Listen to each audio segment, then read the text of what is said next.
page 236. We're still in 1500 to 1200 BC. Joshua 1. Joshua is installed as the leader after the death of Moses, the servant of the Lord. The Lord said to Joshua, son of Nun, Moses is Moses, my servant, is dead. Now then, you and all these people get ready to cross the Jordan into the land I'm about to give to them, to the Israelites. I will give you every place where you set foot, as I promised Moses. And then it talks about where it will extend and from where and what. And if we had a map, that would be important. But right now, as I was with Moses, so I will be with you. I will never leave you nor forsake you. We hear that later in the Bible many times, don't we? I will never leave you nor forsake you. And then it says, be strong and courageous. Be careful to obey all the law my servant Moses gave to you. Did you notice that it doesn't say laws, it says the law? It's also, we do something that we shouldn't. We talk about forgiveness of sins. It's forgiveness of sin. It's for all sin is sin, not sins. But anyway, we do that. I do it all the time. And then it says, for the Lord your God will be with you wherever you go. So Joshua ordered the officers of the people, go through the camp, tell the people, get your provisions ready. 3 days from now you will cross the Jordan, here to go in to take possession of the land the Lord your God is giving you. There is an old hymn that talks about these very verses about God speaking to Joshua.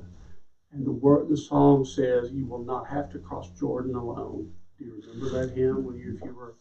If you grew up in a different kind of church, maybe they didn't sing it too much in the Episcopal church, but you won't have to cross Jordan alone. We're talking about this. He says, I will be with you. I will never forsake you. But to the Reubenites, the Gadites, and half the tribe of Manasseh, Joshua said, remember the command that Moses, the servant of the Lord, gave you after they're still trying to hold on to Moses here. They're still trying to ride Moses. We keep saying Moses, the servant of the Lord. They're reminding people, I'm the person who has inherited the yoke of Moses, the servant of the Lord. There's a little bit of he's trying to ride him, a little bit. Ride with him. And the Lord God will give you rest by giving you this land. Your wives, your children, your livestock may stay in the land that Moses gave you east of the Jordan. But all of your fighting men and other people have to go over and help. And then we come to one of the best stories of the Bible, one of the most important stories of the Bible, actually one of the well-known stories of the Bible, and that is the story of Rahab and the spies. And I don't think most people understand that it came right here in history. I think they hear it and they know it, and they know about it, but they don't know where it fell in the Bible. But it's right here. It's chapter 2 of the book of Joshua, Rahab and the spies. Who was Rahab? Harlot. Very George, I knew I could count it. Harlot. Good term. I might have said prostitute, but harlot. There we go. And she was a harlot. So Joshua, son of Nun, secretly sent 2 spies from Shittim, go over to the land, and especially Jericho. So they went and entered the house of a prostitute, named Rahab in my book, and stayed there. Now, that's because, why did they go there and stay there? Because they could pay her to be able to stay there. They didn't necessarily pay her for her talent. Services. They paid her because they could pay her to stay in her house. Got that? Room. Yeah, they rented from her, so to speak. And so, now remember when earlier Moses sent some spies, and remember how it didn't turn out very well. It was not a very good thing. This turns out much better. King of Jericho was told, look, some of the Israelites have come here tonight to spy out the land. So the king of Jericho sent this message to Rahab. Bring out the men who came to you and entered your house, because they have come to spy out the whole land. But the woman had taken the 2 men and hidden them. She said, yes, the men came to me, but I did not know where they had come from. At dusk, when it was time to close the city gate, they left. I don't know which way they went. Go after them quickly. You may catch up with them. But she had taken them to the roof and hidden them under the stalks of flax she had laid out on the roof. So the men set out in pursuit of the spies on the road that leads to the fords of the Jordan. As soon as the pursuers had gone out, the gate was shut. So she says, she plays a pretty good game here. Rahab says, yes, they were here, but I did not know who they were. And they left to get out and leave the city. But if you hurry, you can catch them. In the meantime, she puts them up on the roof. Have you noticed that in the Old Testament times, a lot of things happen on roofs? David and Bathsheba, roof. I mean, because, why? Because like in big cities, New York and places like that we don't want to go, there are lots of restaurants and bars, and people have rooftop gardens and things like that. It was the space. Rahab could do whatever she wanted to with her roof. She would have to buy more space to go out. So now David didn't have that problem, but Uriah had a place where he and Bathsheba lived, remember?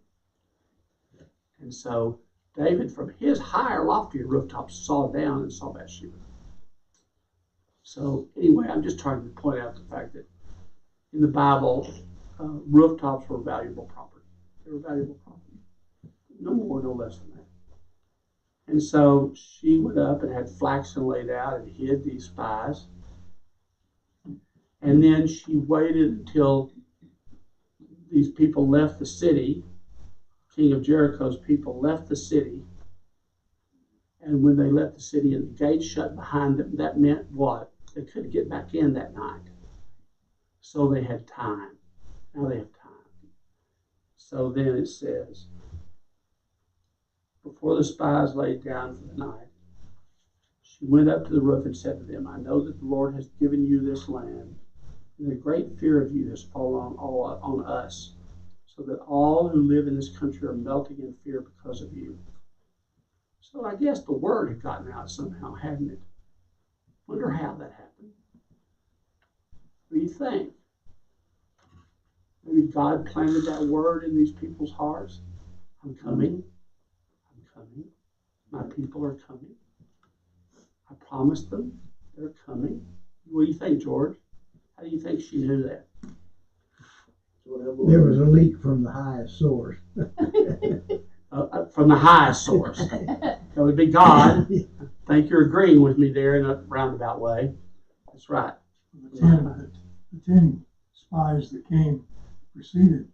Yes. These 2 spies, Totally. they surely could have leaked Yes. What they were doing.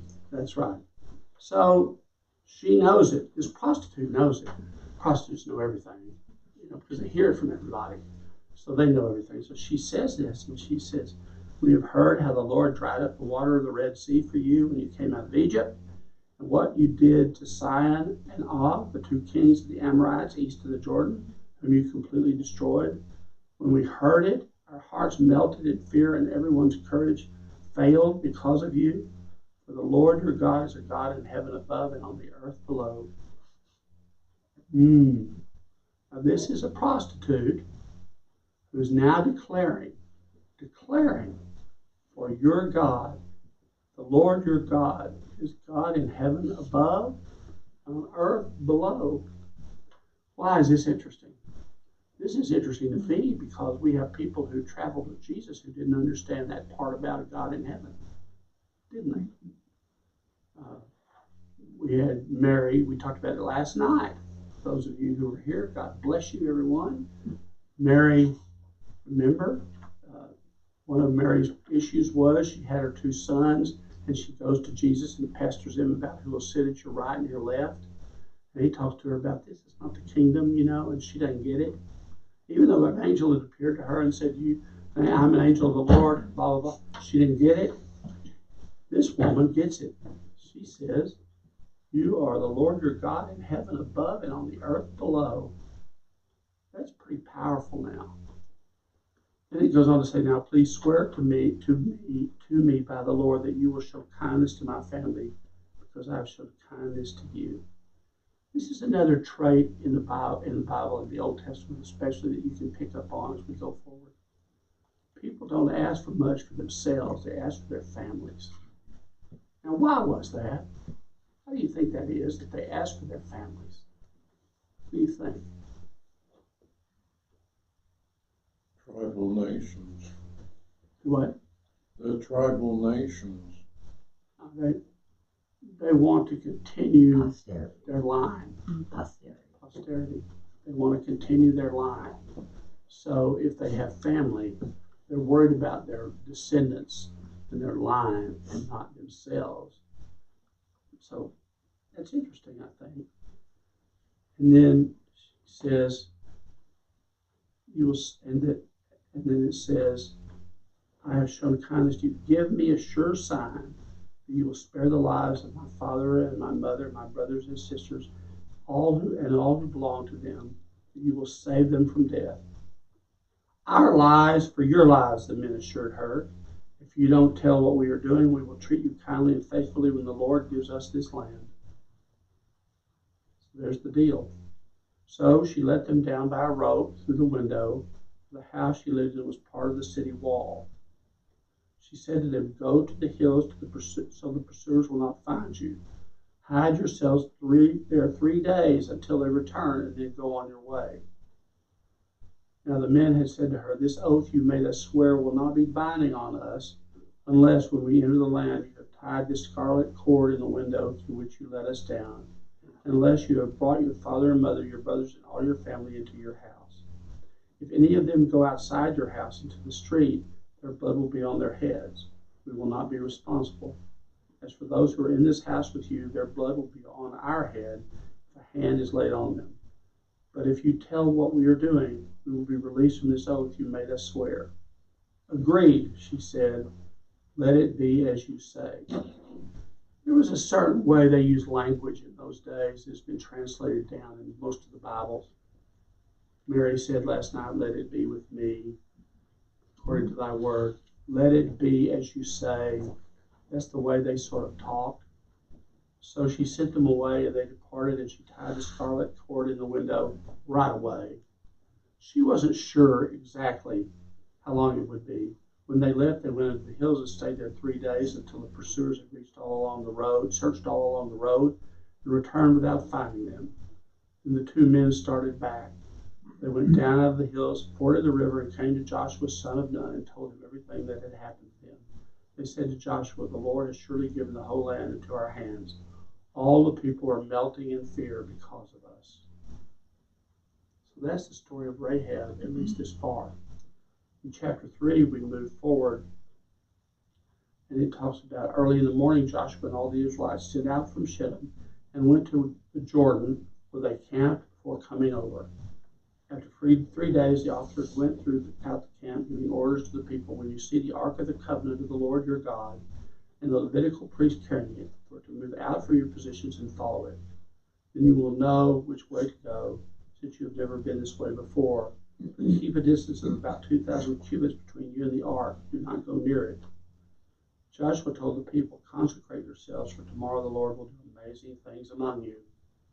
Joshua said to the priest, take up the ark of the covenant and pass on ahead of the people. So they took it up and went ahead of them. So you remember the movie, about the ark of the covenant. Comparison for now picture this. It gives you a little, I'm saying that, it gives you a little picture there at the Jordan River. And they're saying, basically, okay, we're going across, and what's going to go first? The Ark of the Covenant, carried by the Levitical priest.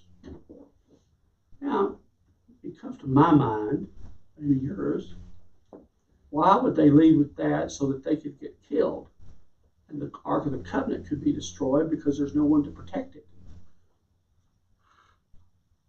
A good thought, reasonable thought, I think. That's not what happens. What, Tom? I was going to say it was a show of faith. Absolutely. That's what it was. It was a show of faith. God said, I will protect you. And so he sends the Ark out of the Covenant out first with the great things, the articles of the faith. The articles of the faith are in it. And he sends it out. What's in the Ark of the Covenant? The Ten Commandments. There you go. The staff. You got it. Aaron's staff. You got it. Amen. You named it. And manna. Yeah. You named the it. manna, yeah. And somebody's hiding Huh? it. Said somebody's hiding it. Well, different thing. That's a movie part. But they're in it. They are the symbols of faith. They're the laws by which these people will live. And God tells Joshua tells them, lead with your greatest. Lead with the most important. I will protect you. So I'm thinking, maybe that's what we ought to do in our lives. Maybe we ought to lead with God first, and He will protect us and watch over us, instead of holding back God. So what's the thing we talk about a lot? Sickness comes, worry comes, problems come, all these things, and what do? We go everywhere first. Everywhere first. And then when nothing works, when everything fails, we go to our knees and we reach out for God. In this story, as they cross the Jordan River into the Promised Land, they lead with God. They lead with God. I think that's a great story for us to remember. We should lead with God. Do we reach out and pray to God first? Do we speak to God first before we ever go to the first doctor's appointment? Do we, before we go talk to the principal about how bad our grandchild has been, or back in the day, our child, when we got, Betty, you never had to do that, did you? I knew that because she's told me the stories. I knew I could go there for her. William was occasionally, Occasionally had to go and apologize to somebody nearly every week. yes, Oh, wow. she was good at apologizing by the time William graduated. And but the point is, before you left to go apologize, did you pray? God, be with me while I have to do this. You may have. I'm not saying you didn't. But we get caught up in this life we live as humans. And I'm not making an excuse for any of us, but I think there's a truth in it. We get caught up in this life we live. And somehow we hold God back as the big bat, so to speak, as the big last thing that can happen. Well, why wouldn't you put God first and let Him clear the way? That's what I think. Let Him clear the way. Not let Him be the fallback. Let Him be the best last hope. Whatever that saying is, best last hope. Let Him be the leader. So I think that's what that teaches us here.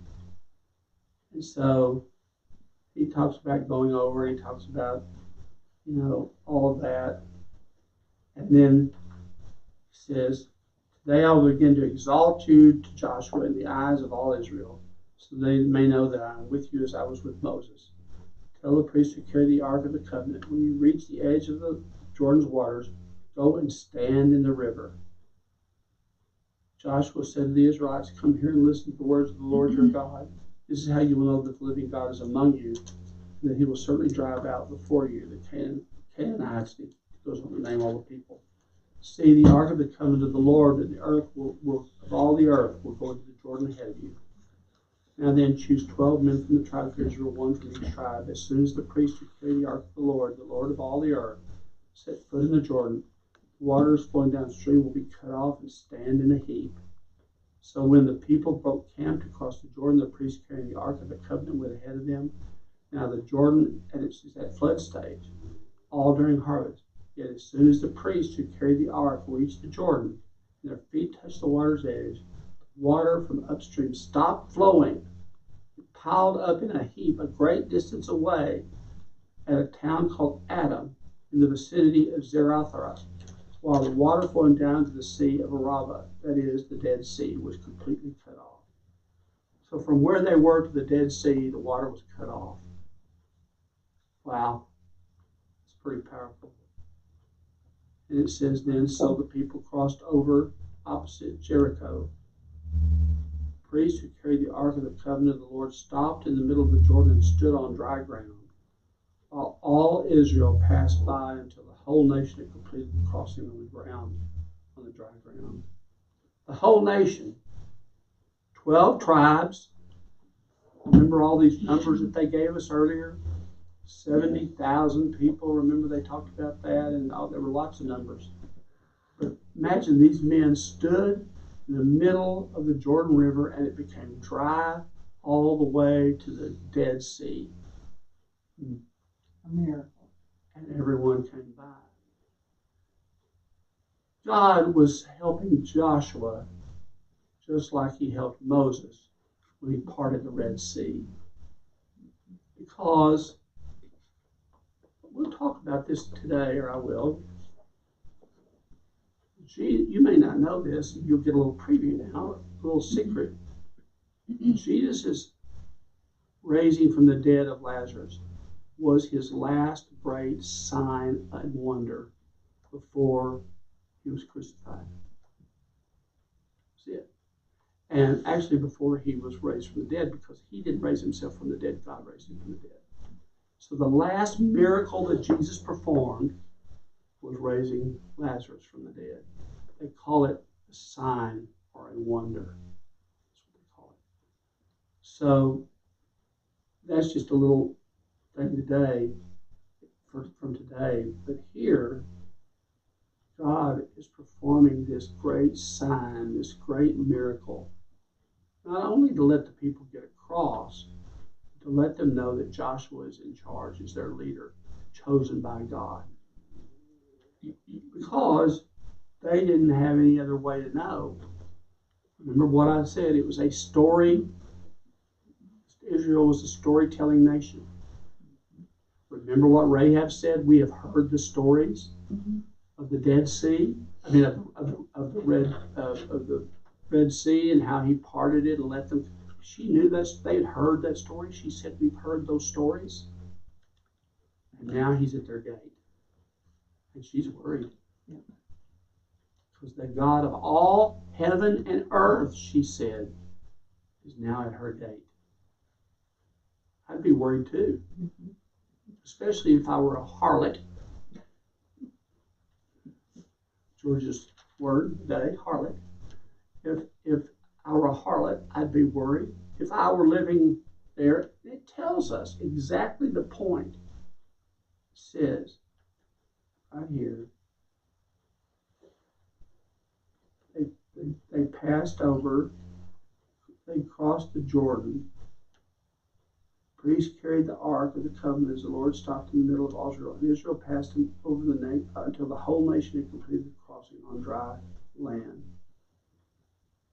And they went over at Jericho. Then the whole nation had crossed over the Jordan. The Lord said to Joshua, "Choose 12 men from among the people and tell them to take up 12 stones from the middle of the Jordan, from right where the priests are standing, and carry them over with you and put them down at the place where you stay tonight."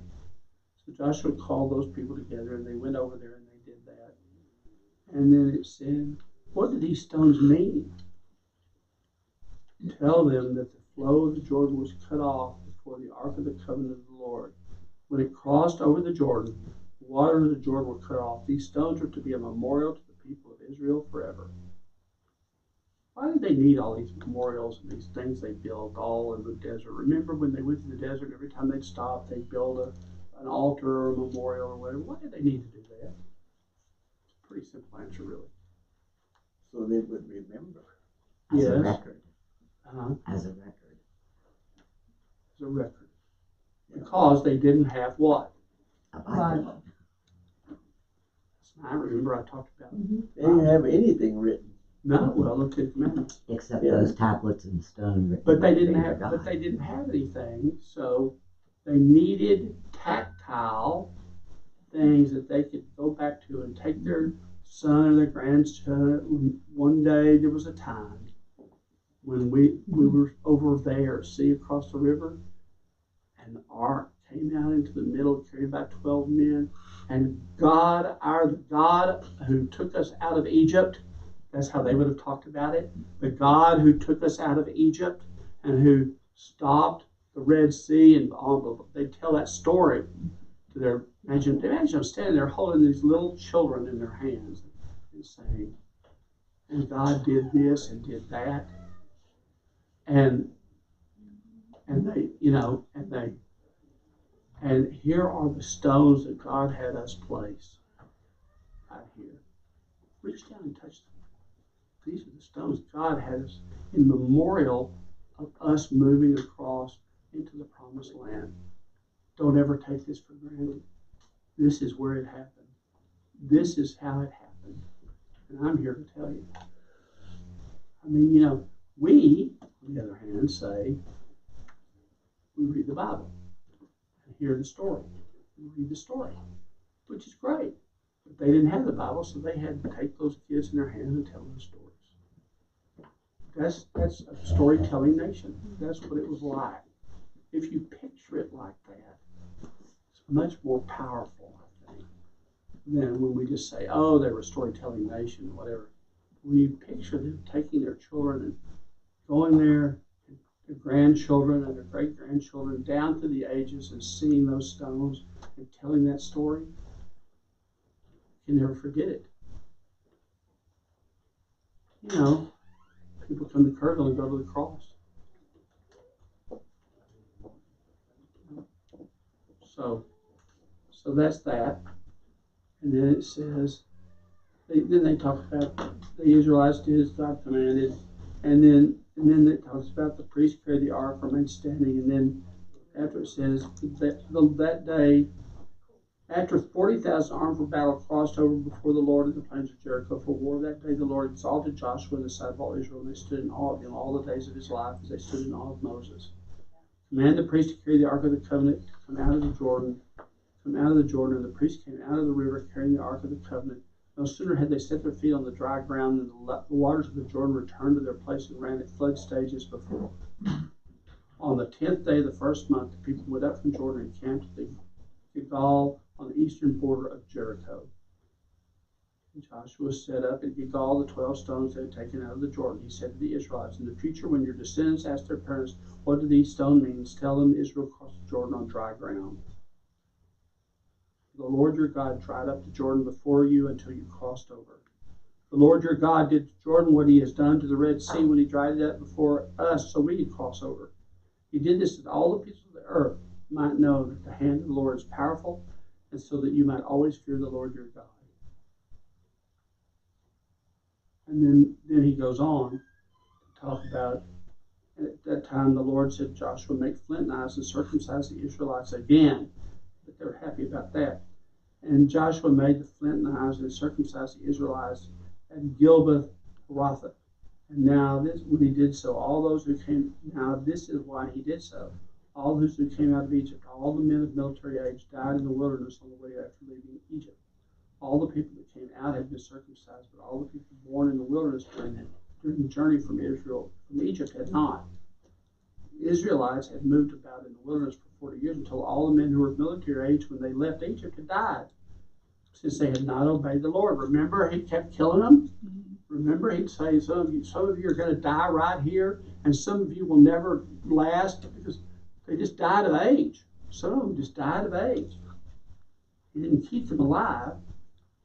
So then he talks about they would not see the land he had solemnly promised their ancestors to give us, a land flowing with milk and honey. How many of you have been to the promised land? I'm sure some of you have. Was it a land flowing with milk and honey? I think that's talk. I don't mean ugly talk. I just mean symbolism. It's symbolism, not literal milk and honey, like some people would like to say. To me, Well, there are parts of it that are beautiful. beautiful and lush, and there are other parts that are desolate, and Yeah. particularly down on Jordan River, Dead Sea. One of the reasons I never took that free trip last year, I didn't take because I wanted to go see the desert of West Texas.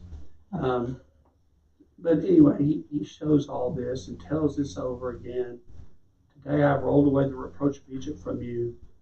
And so then on the 14th day, the Israelites celebrated the Passover, and then he goes on and tell about how they got started. The rest of chapter 5 is about how they got started in Israel until they get to the fall of Jericho. This is the last thing for today.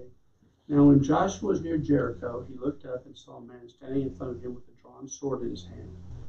Joshua went up to him and asked, "Are you for us or for our enemies?" Neither, he replied, "As commander of the army of the Lord, I have now come." And Joshua fell face down on the ground in reverence and asked him, "What message did the Lord have for this servant?" The commander of the Lord's army replied, "Take off your sandals, for the place where you're standing is holy." And Joshua did so. And there is a great song about that. Take your shoes off, you're standing on holy ground. It's a congregatory sort of song. So we're going to come next time to the fall of Jericho, which we all know, and Rahab will reappear, and we'll have the fall of Jericho, and we'll have all those things we sort of know about. That's what we'll do next Sunday. So thank you. I hope I'm here 10 minutes earlier and you'll have more time. But we got through Rahab, and we got through the crossing of the Jordan River, and they're now in the promised land. Now we have to have the wars, and we have to clear out the people that are not followers, not the Israelites, so that it can be pure for the Israelites. That's next. So that means that's what we call the fall of Jericho. So that's where we are next. So I look forward to going through that